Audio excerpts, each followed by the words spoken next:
అయ్యా, ముఖ్యమంత్రి చంద్రబాబు నాయుడు గారు, ఉప ముఖ్యమంత్రి పవన్ కళ్యాణ్ గారు, మీ కూటమి ప్రభుత్వం అధికారంలోకి వచ్చాక ఈ కొద్ది కాలంలో కాశీనాయన జ్యోతి క్షేత్రంలో ఇప్పటికీ 3 సార్లు కూల్చివేతలు జరిగాయి.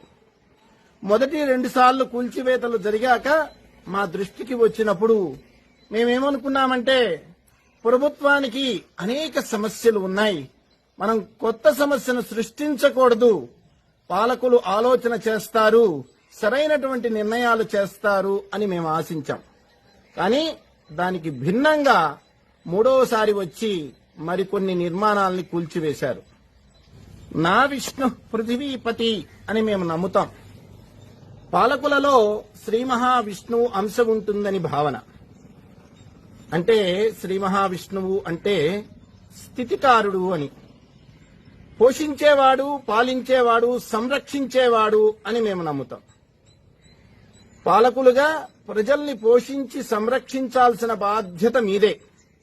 అయితే కడుపున పుట్టినటువంటి బిడ్డలు పట్టించుకోకపోతే, అన్నం పెట్టకపోతే ఆశ్రయమిచ్చి వాళ్ళకి అన్నం పెట్టి పోషిస్తున్నటువంటి కాశీనాయన క్షేత్రం మీరు చేయాల్సిన పని చేస్తుంది అని మీకేమైనా కోపం వచ్చిందేమో మాకు అర్థం కాలేదు.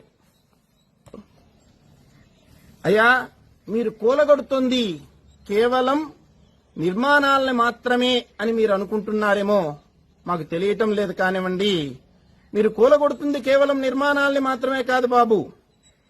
కన్నబిడ్డలు భోజనం పెట్టకపోతే అన్నమో రామచంద్ర అని అలమటించకుండా ఆ వృద్ధుల్ని అక్కున చేర్చుకుని అన్నం పెట్టుతున్నటువంటి ఓ మహావృక్షాన్ని మీరు కూలగొడుతున్నారు.